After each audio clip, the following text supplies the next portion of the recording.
Hello, everyone.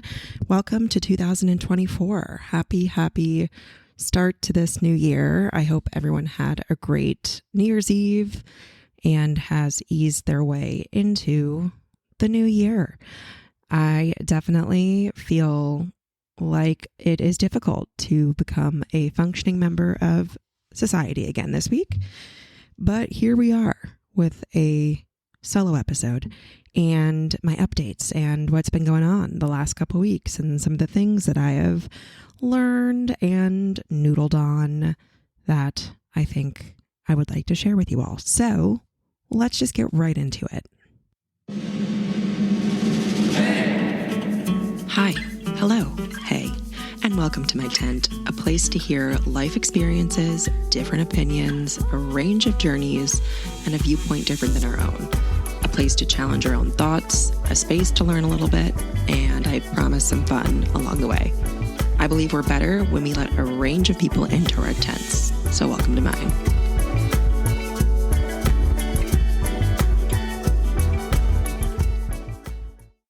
Hello, tenties. Happy 2024. I'm super excited to be here on the first episode of this year. This podcast was launched last year, if my timing is correct. So this is the second year of the podcast, even though it hasn't been around for a year yet. You know what I mean? Do you know what I mean? I know what you mean. Anyway, hi, hello. And I definitely want to chat about the holidays and some of the stuff that was going on in our world over the past few weeks. We obviously had Christmas Eve, the week between Christmas and New Year's. We had New Year's Eve, all of that kind of stuff. And I feel like there is so much pressure and so much attention put on these holidays, especially as a parent, where I feel like this immense pressure to create joy for people is just exacerbated.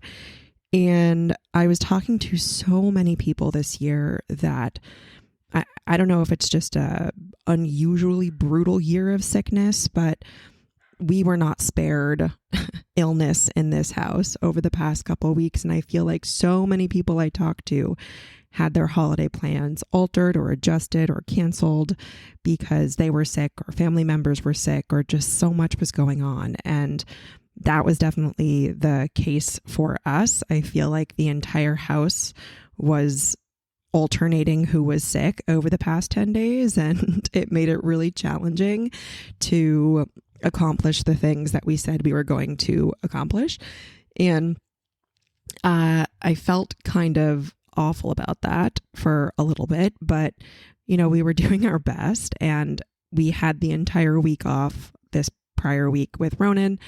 And I feel like I had so many high hopes to do so many things and go to the zoo and do all these activities. And every single day, one of us was still sick. And it was very challenging to leave the house, essentially. So the one thing that I really had to remind myself of is I had to level set my expectations, because when there's a lot of moving parts, it's not always going to go exactly according to plan, and that is okay. And so much of last week, I still think was amazing because we got so much time to hang out and go on walks. And if you're following along on the bird saga, Ronan is obsessed with birds. I don't know why. And we go bird hunting outside, and we've done a lot of cuddling on the couch, and we still had a lot of us time. But I had this whole grandiose idea in my head over what we would do over that week, and just none of it actually happened because everyone was sick. And from what I am hearing from a lot of you were also ill, and your plans went completely sideways. So there's that. For New Year's Eve, we had my brother and his wife and their two girls over, and we decided to celebrate an East Coast timeline New Year's Eve. So it was 10 p.m. here when the ball dropped, and we did the whole Happy New Year thing, and then all of us got to go to bed because we are tired and I can't hang anymore, even though my youth was a very different story, and New Year's Eve used to be such a thing. We would go out until all hours of the night, and I would be hungover for like weeks, which is why I don't really drink anymore. I will probably do a whole episode on my relationship with drinking. I am not sober because I will still enjoy a nice glass of wine here or there, and I do take edibles and whatnot. It's legal here and it's not even that big of a deal. And I don't even really take big ones. I mean, like what I take as an edible, I'm far less impaired than I would even if I had a single drink, but that's not the point. I feel like they're so mainstream now. It's not even a thing, but that's why I will never say that I'm sober. But I really have cut back drastically on my drinking over the past, well, I would say like 4 years, because I feel like such trash the next day. It's just not worth it for me. And I feel like my body revolts against it now. So I didn't drink on New Year's Eve, but I did have some plant libations. And then I woke up not hungover, which was glorious. But that's kind of I can probably make a whole episode about that eventually. That was tangent. Shocking to know when I went on a tangent. Anyway, we had that for New Year's Eve, which was really great. And it was really fun just to be on the same page with my brother and his family. Like, hey, we're going to celebrate at 10, right? So we can all be asleep. And that we did. And then here we are, back right into the work week. Luckily, I did not schedule myself to be too crazy today. This is, yes, Tuesday the 2nd. So this comes out tomorrow. I didn't schedule anything wacky today because I knew that my brain will be very low functioning. So alas, here we are.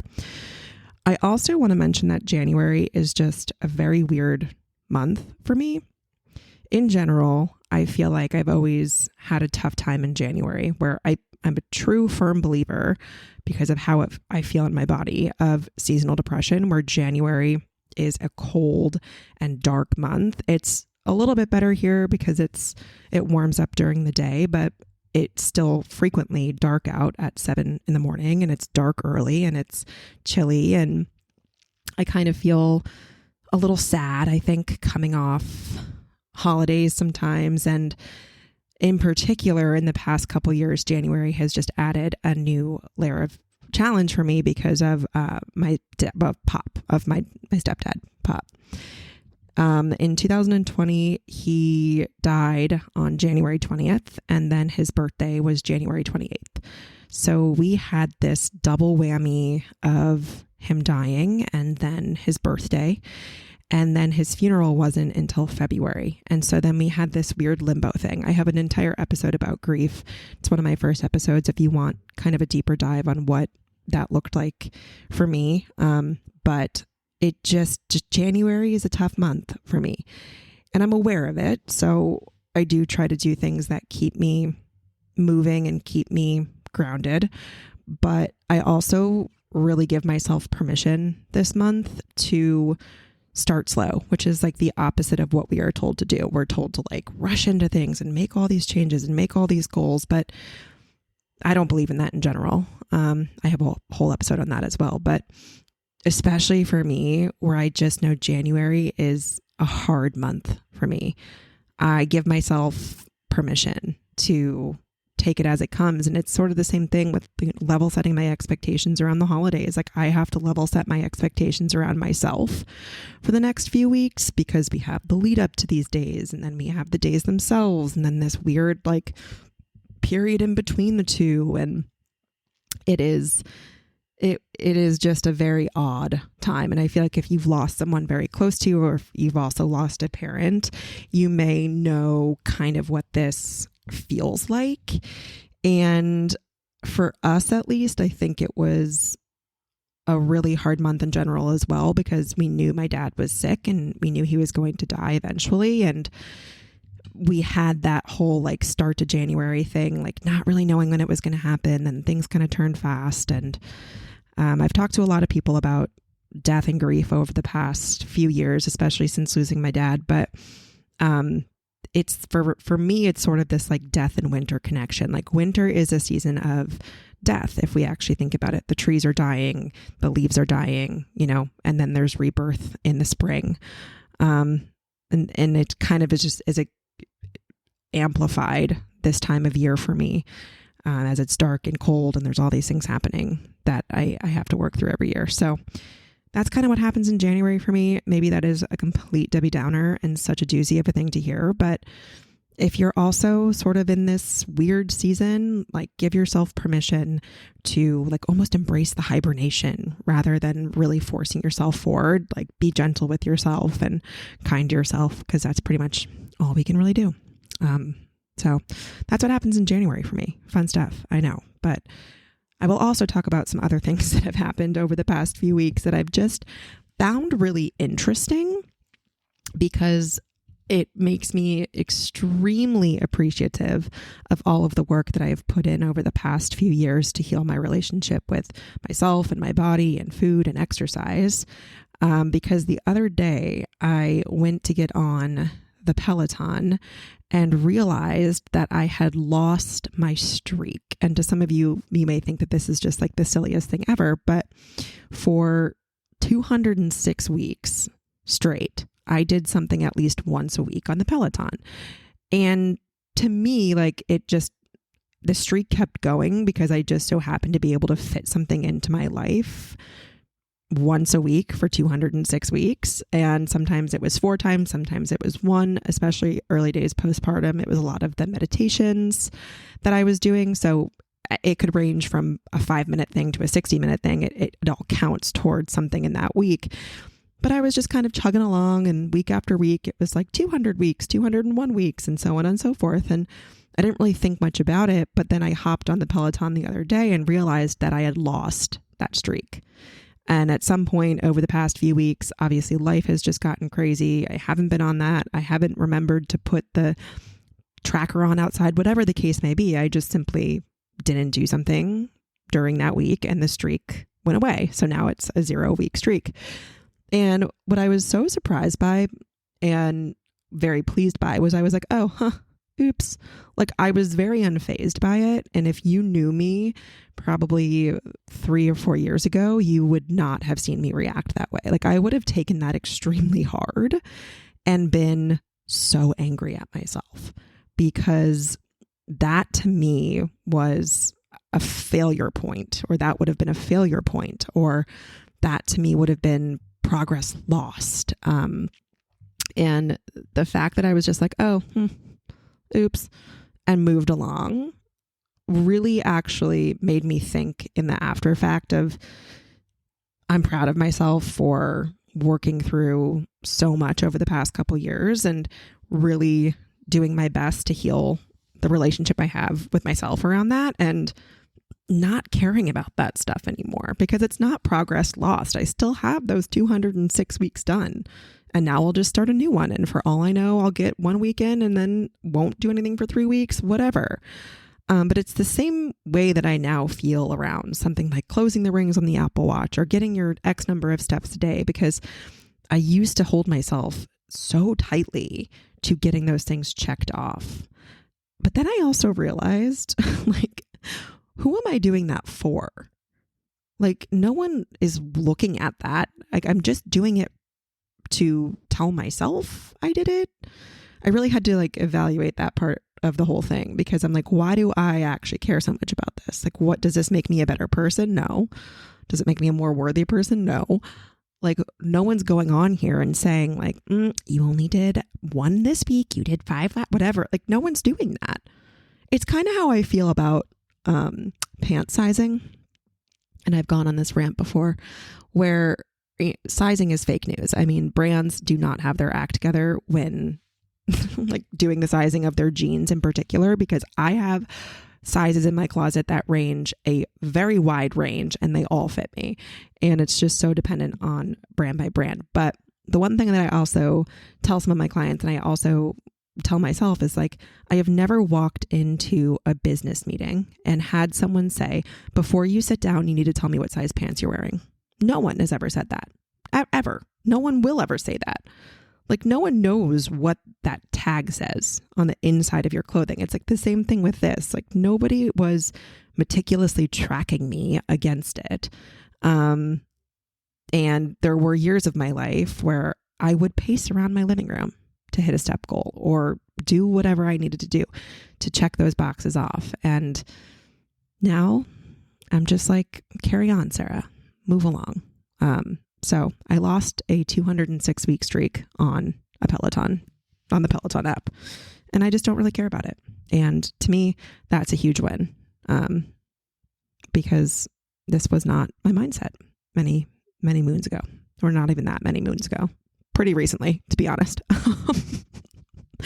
Like 3-4 years ago, I was a very different human being in terms of all this. But it's just how I view movement these days is just so very different than I used to think about it. And one thing that's been kind of fun for me is to make challenges around movement or wellness that actually have nothing to do with the workout itself, for example. So one thing that's been really fun for me as a challenge is trying to get Ronan involved with as many things as possible that I may be doing for myself. So more stroller walks, again, with the birds. Guys, it's really funny and really cute, but also so random.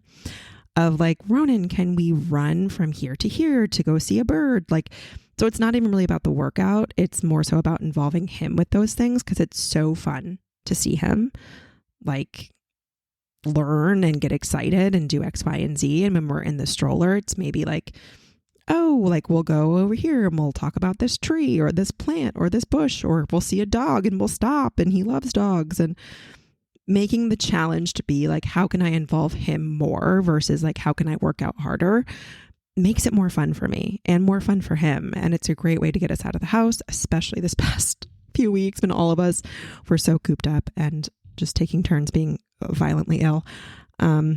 It's just a really great way to also get him outside, but kind of connecting things to not the workout themselves. And I recommend this frequently to a lot of my clients. Something that I love doing is also habit stacking. So making my walk, can you tell I've been going on a lot of walks lately, but not making the walk about the walk, but making the walk about learning something. So putting on a masterclass or a podcast or something that you want to learn more about. And the focus of that time that you're doing that walk is listening, ingesting, learning something. And that's a habit stack right there. So you want to learn about Venus flytraps. Okay, this has a purpose, I promise. I don't know. This was maybe like 2 months ago. Duke told me that he listened to a 2-hour podcast on Venus flytraps. And if you know Duke, you're not surprised by this. If you don't know my husband, you're probably like, who are you married to? But anyway, he was like, I really wanted to learn about Venus flytraps. So, if I wanted to learn about that, I could make the walk about learning about Venus flytraps versus just saying, I need to go out to do this one singular thing. You can kind of make it dual purposed, because I am the queen of multitasking. Like, I love 2 birds, 1 stone whenever I can. Like, especially like, the other day I went on a walk with Ronan in the stroller because we needed milk. So I walked him to the grocery store, grabbed the milk, and brought it back. That's actually 3 birds, 1 stone, because it was exercise, it was involving Ronan, and it was completing a task. So those are just kind of the fun ways that I'm thinking about challenging myself these days, because I'm so limited in my capacity. I really am. And I had to be pretty honest with myself about that the past couple weeks, because there are so many days I feel like I am surviving, not thriving. I just basically like survive. And at the end of the day, I get into bed and I'm like, what the F happened today? I don't know what happened. I don't know where all the time went, but I'm not well. Emotionally, physically, spiritually, mentally, I'm not doing great. So really holding on to simpler things this time of year, as I'm coming into a challenging month for me, as I just have less time to do shit, as obviously we're probably not done with all the illnesses from this season. Good times. Just waiting for the next call that someone is sick again. So easing gently in, easing so gently in. And if I can get something that brings me joy done within a given day, that's a win. Even if it meant I lost a streak, who cares? Whatever. I just have to be so much more honest with myself about my capacity, which is fine. Anywho, that's about it that's going on here. We will be going full swing into like kind of craziness in the next few weeks. February is really, really busy for us, actually. There's like multiple trips. People are coming here. Family is visiting. Friends are visiting. We're going to Tucson. Like there's a lot going on. So there's that meme that's like being an adult is just saying that things will calm down next week and then not having them calm down until you die. And that's pretty much true. So yeah, I don't know.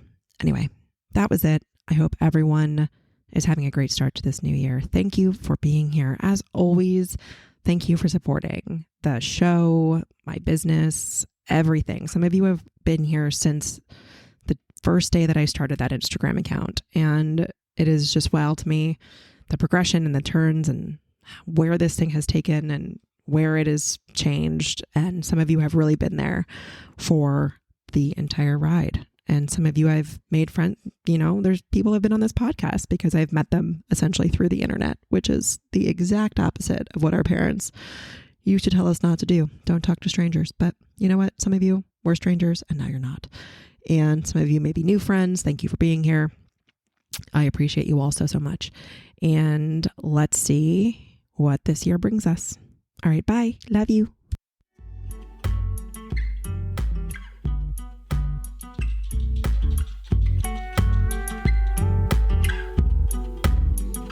Thank you for tuning in to the Welcome to My 10 podcast. I hope you had as much fun listening as I do recording. I am so happy to have you here and see you next episode.